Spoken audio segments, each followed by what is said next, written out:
Well, what's really going on? No one really knows. We're here at this psychedelic conference called Breaking Convention. Yes. What's really going on here? People are gathering to talk about things and government and not being able to be their self or being able to explore various ways of being yourself. Great, thank you very much. And are you able to be yourself right now? In front of a camera is a bit difficult, but yeah, I'm trying. Okay. Or every day I'm discovering more, so. Lovely, thank you. Like, what's really going on here? So, yeah, I don't know, everybody that's interested in the whole, psychedelic and the importance of drugs in medicine as well, so, yeah.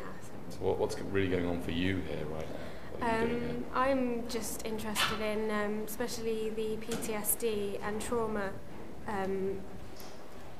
their clinics using MDMA, and I've just heard that they're using cannabis as well, so treating PTSD is Right. quite important. What's really going on here? What's really going on here?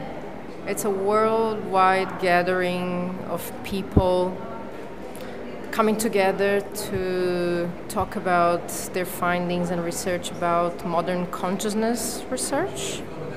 Okay, and what have you discovered about your own consciousness?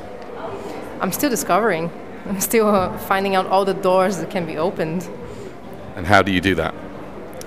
I do holotropic breathwork sessions. I take part on ayahuasca rituals. I read. I break my mirror every day in the morning, basically. Yeah. Thank you. What's really going on here? I think people are kind of getting together to share a social experience which is very unusual in our contemporary culture, where people can openly discuss the activity of taking psychedelic drugs, and the reasons for doing that are very, very varied. So it's quite a diverse crowd here, and I think it's a massive release for a lot of people, because in their everyday lives they are very isolated in this respect, and most people can't talk to their families about it, to their work colleagues about it, to their neighbours about it, so they live very secret lives, very much like homosexuals did kind of like 20, 40 years ago. Very much like so many kind of minorities, really.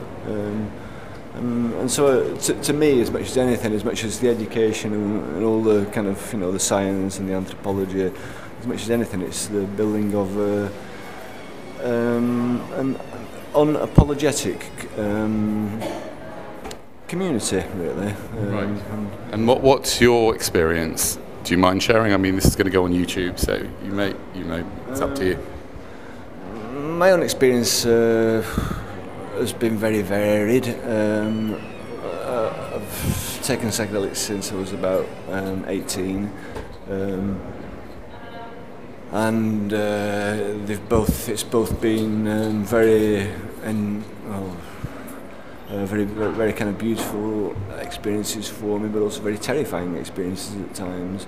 And I've also felt they've both contributed very positively to my life, and I've also felt that they've caused me some serious problems as well along the way.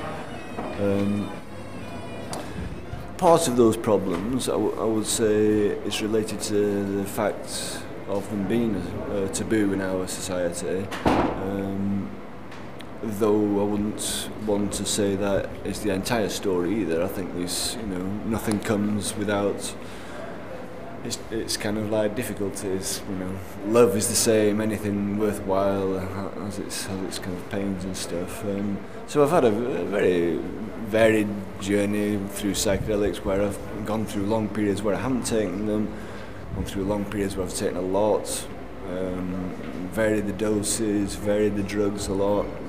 lot depending on kind of, you know, just my intuition and feelings at the time. And have you practiced a lot in groups? That's something I haven't done a lot of at all, and I think it's something I would like to do. It's the kind of person I am. I'm not. I find it difficult often in the kind of group context, you know, and I think it would be very good for me, and to do more of that really, because I think kind of like a lot of solitary tripping can, can leave you a bit kind of like out of touch with the world and people really. So that's an interesting question that you ask. Thank you. Thanks very much. What's really going on here is a confluence of different people who are interested in psychedelics. So there are people from the law enforcement side of things, there are people who are involved in traditional practices, there are people involved in psychedelic art, there are people involved in neuroscience, and it's bringing those people together under one roof to have a really fantastic conference. And what's your experience with psychedelics? Oh, it's quite varied. Mostly I'm interested in psychedelics in what one might call traditional or religious contexts, so the use of psychedelics as a way of augmenting and enhancing our spiritual experiences. Great. So can you give me an example of what, do you mean like ayahuasca? Or? Things like ayahuasca and peyote, a number of the plant medicines, but I'm also interested in what the therapeutic approaches are with the use of things like LSD for various situations that people find themselves in, things like ketamine as a treatment for depression, and of course MDMA as a treatment for PTSD and other conditions. Great, thank you. So we're back here, and now I've just bumped in with Dave, and I'm going to put a link to Conversation with Dave Part 1. Dave, can you very briefly tell us what you're doing here at the Breaking Convention in Greenwich? Okay, this is a oh my God. I would say Conversations with Dave Part 2. I almost lapsed back into old-fashioned Dave. Tell us about your films, just very briefly. Yeah, okay, so I made a film in 2004 that was on BBC One called Detox or Die, and it was about my life,